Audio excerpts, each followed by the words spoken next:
പൊന്നാനി കണ്ടകുറുമ്പക്കാവ് ഭഗവതി ക്ഷേത്രത്തിലെ പ്രതിഷ്ഠാദിന മഹോത്സവവും പ്രസാദൂട്ടും ഭക്തിനിർഭരമായി. നിരവധി ഭക്തരാണ് പ്രതിഷ്ഠാദിന മഹോത്സവത്തിൽ പങ്കാളികളായത്.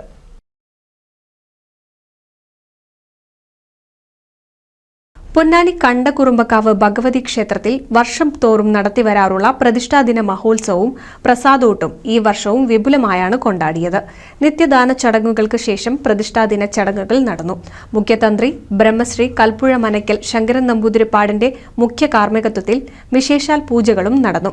തുടർന്ന് ഭക്തജനങ്ങൾക്കായി പ്രസാദൂട്ടും ഉണ്ടായിരുന്നു. നൂറുകണക്കിന് ഭക്തരാണ് പ്രസാദൂട്ടിൽ പങ്കാളികളായത്.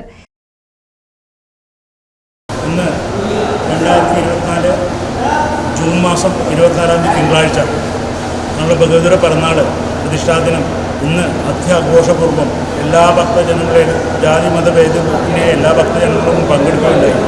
ഇന്ന് രാവിലത്തെ അന്തരീക്ഷം വളരെ ശാന്തമായിരുന്നു. അതായത് തീരെ മഴയുണ്ടായിരുന്നില്ല.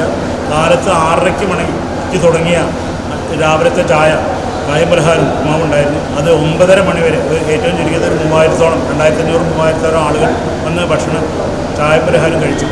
അതിനുശേഷം 10:30 മണിയോടുകൂടിയിട്ടാണ് പ്രസാദം. പൊന്നാനി.